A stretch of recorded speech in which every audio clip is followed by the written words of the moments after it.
இன்றே டவுன்லோட் செய்து உங்கள் ஃபேவரட் ஷோக்களை என்ஜாய் பண்ணுங்க.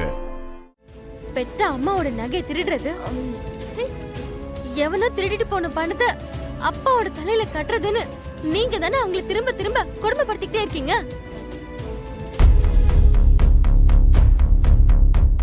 அது பத்தாதுன்னு இப்ப வீட்டுல பங்கு வேணும் வேற உட்கார்ந்துட்டு இருக்கீங்க. வெக்கமா இல்ல? இத பாரு மலர், அவங்கள பாத்தியா? பாரு, இப்பதான் 16 வயசு முடிஞ்ச மாதிரி என்னமோ ஓவரா ஆடிட்டு இருக்காங்க. இது பாரு, இப்ப நீ சொன்னதா நானும் சொல்றேன். இவங்களால ஒன்னும் இனிமேல கழட்ட முடியாது. டெய்லி 3 வேளையும் வடிச்ச சோத்த சாப்பிட்டுட்டு வீதி முடிஞ்சது போய் சேர வேண்டியதுதான். நான் எதுவும் பேசிட கூடாதுன்னு நினைச்சேன். திரும்ப திரும்ப என்ன பேச வைக்கிறாங்க. சீதா, நான் வெளில போறேன். சீதா, அப்பா ஒரு நிமிஷம் நில்லுங்க. நீங்க எங்க போக கூடாதுப்பா. ஏய், எனக்கு தபார், நீங்க எல்லாருமே எங்க கதை முடிஞ்சிருச்சுன்னு நினைச்சிட்டு இருக்கீங்க. உங்களை பொறுத்த வரைக்கும் அது முடிஞ்சதாவே இருக்கட்டும். ஆனா எந்த காலத்திலயும் உங்க காலடியில வந்து விழுவணும் மட்டும் நினைக்காதீங்க. ஏய், எங்கேயோ கண்காணாத இடத்துல போய் அனாதையா வாழ்ந்தாலும் வாழ்வோமே தவிர உங்களை அண்டி பொழைச்சு வாழ்வோம்னு மட்டும் நினைச்சிடாதீங்க.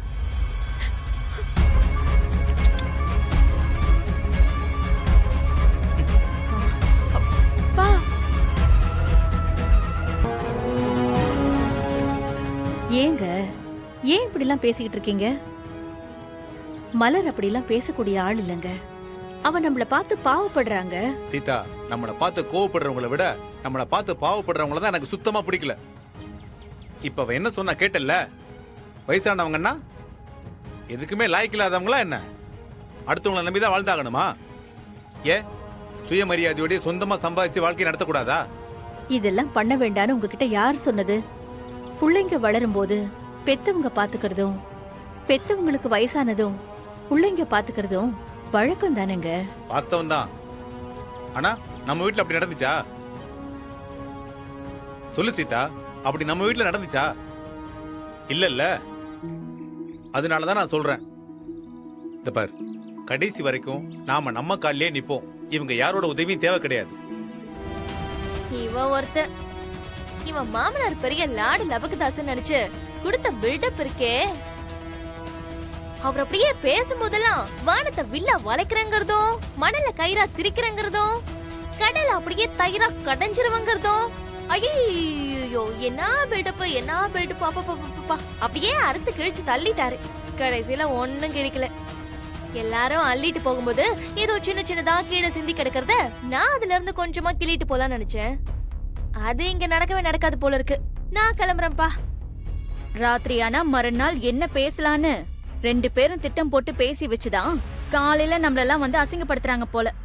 ஒண்ணு நம்ம பேசாம போன வரைக்கும் போட்டோன்னு கௌரவமா இங்க இருந்து கிளம்பி போயிட்டே இருக்கணும். இல்லனா கொடுத்த காசு என்ன ஆச்சுன்னு 2ல 1 நீயா நானான்னு பாத்துடணும். இதுல 2மே பண்ணாம டெய்லி அவங்க பண்றத நம்ம வேடிக்கை பார்த்துட்டே தான் இருக்கோம். ஏதோ வயசானவரு ஐயோ பாவம்னு விட போய் தான் அந்த ஆளுக்கு நாளாக ரொம்ப நக்கலாயிட்டே போயிட்டு இருக்கு.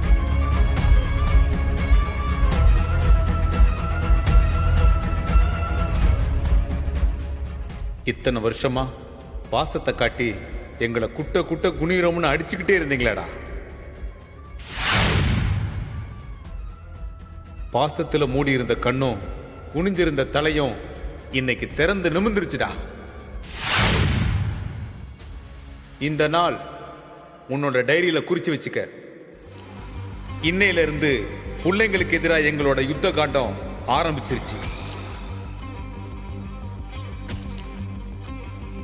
அதுக்காக நாங்க உங்களை திருப்பி அடிப்போம்னு அர்த்தம் கிடையாது. இனி நீங்க எங்களை திருப்பி அடிக்கணும்னு நினைச்சு கூட பார்க்க முடியாத அவசரத்துக்கு நாங்க போக போறோம். அந்த அளவுக்கு அவசரத்துக்கு போக போறோம். நீங்க இன்னைக்கு உச்சம் நினைச்சிட்டு இருக்கிற அத்தனையுமே எங்களுக்கு துச்சமா மாறுறதுக்கு ரொம்ப நாள் ஆகாது. பார்க்கத்தாண்டா போறீங்க இந்த மார்க்கண்டையன் சீதாவோட ருத்ர தாண்டவத்தை.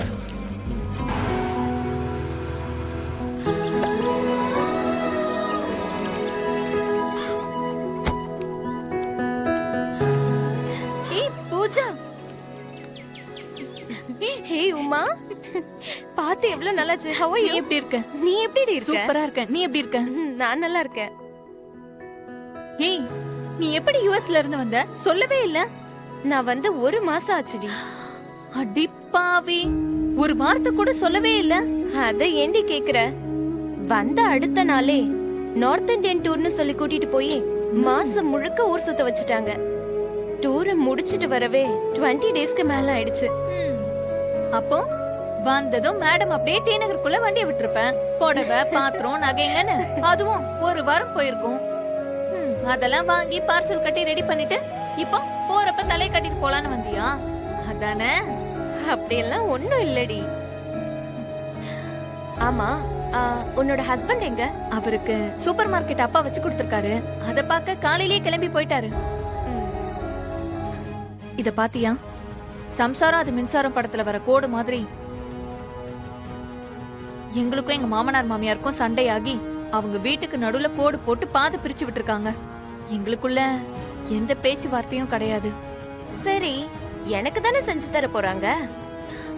கொஞ்சம் அவங்க கிட்ட சொல்லி. என்ன பார்டருக்கு அந்த பக்கம் போய் கேட்க போறீங்களா? அந்த வீட்டு பிரைம் மினிஸ்டரு பயங்கர ஸ்ட்ரிக்ட். உன்னை உண்டு இல்லன்னு பண்ணிடுவாரு. அப்போ எனக்கு பொடி கிடைக்காதா? ஏய், அந்த பருப்பு பொடியாவது. அதான் ஊர் முழுக்க ஏகப்பட்ட கடை இருக்குல்ல, எங்கேயாச்சும் நல்லதா பார்த்து வாங்கிட்டு போயிடு. எனக்கு தெரியாத கடையா? எத்தனை இடத்துல வாங்கியிருப்ப. ஆனா இப்படி ஒரு டேஸ்ட் உள்ளது எங்கேயுமே கிடைச்சதில்ல உமா. ஏய், அதெல்லாம் சரிதான். ஆனா நாங்க தான் ஒருத்தருக்கு ஒருத்தர் பேசிக்கிறதே இல்லையே.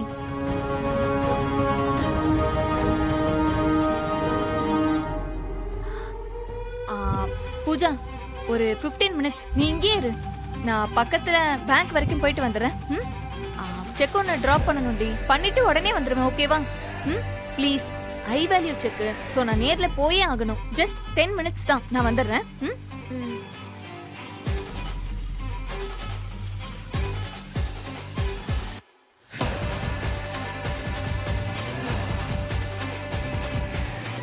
ஹலோ. ஹாய். உட்காருங்க உட்காருங்க உட்காருங்க. ஹார்லிக்ஸ் சாப்பிடுறீங்களா? வேண்டாம். Coffee, tea?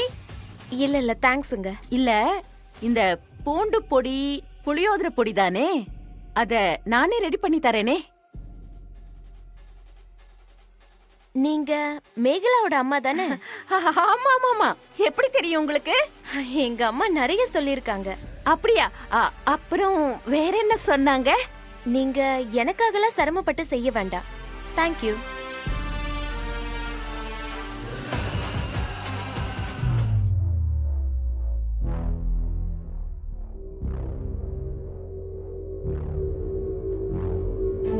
என்ன இவங்க பாக்குறத பார்த்தா வெள்ளாடு வேலியை தாண்டிட போல இருக்கே.